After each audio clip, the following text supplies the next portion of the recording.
Friends ఇప్పుడైనా break న్యూస్ని అయితే చూస్తున్నాం. మరికొన్ని గంటల్లో భారీ వర్షాలైతే నమోదయ్యే అవకాశం ఉన్నట్లు హైదరాబాద్ అదేవిధంగా అమరావతి వాతావరణ శాఖలు ముందస్తు హెచ్చరికలు జారీ చేశాయి.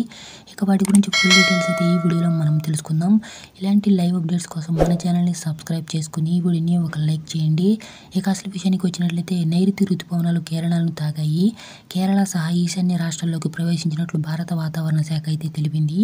ఈ రుతుపవనాల ప్రభావంతో 4-5 రోజులు మన తెలుగు రాష్ట్రాల్లో భారీ వర్షాలు నమోదయ్యే అవకాశం ఉన్నట్లు అధికారులు అంచనా వేస్తున్నారు.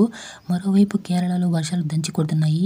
పలు జిల్లాలకు ఆరెంజ్ అదేవిధంగా ఎల్లో అలర్ట్ అయితే జారీ చేశాయి. అదేవిధంగా మన ఏపీ అండ్ తెలంగాణలో ముఖ్యంగా హైదరాబాద్ జిల్లాలో భారీ వర్షాలు నమోదయ్యే అవకాశం ఉన్నట్లయితే ఐఎండీ హెచ్చరించింది. అదేవిధంగా మన ఏపీ వచ్చేసరికి పల్నాడు, కృష్ణా, ప్రకాశం ఈ జిల్లాలో మోస్తరు నుంచి భారీ వర్షాలు నమోదయ్యే అవకాశం ఉన్నట్లయితే ఐఎండీ అయితే హెచ్చరికలు జారీ చేసింది. అయితే వెదర్ లైవ్ అప్డేట్స్ కోసం మన ఛానల్ని సబ్స్క్రైబ్ చేసుకుని ఈ వీడియోని ఒక లైక్ చేయండి.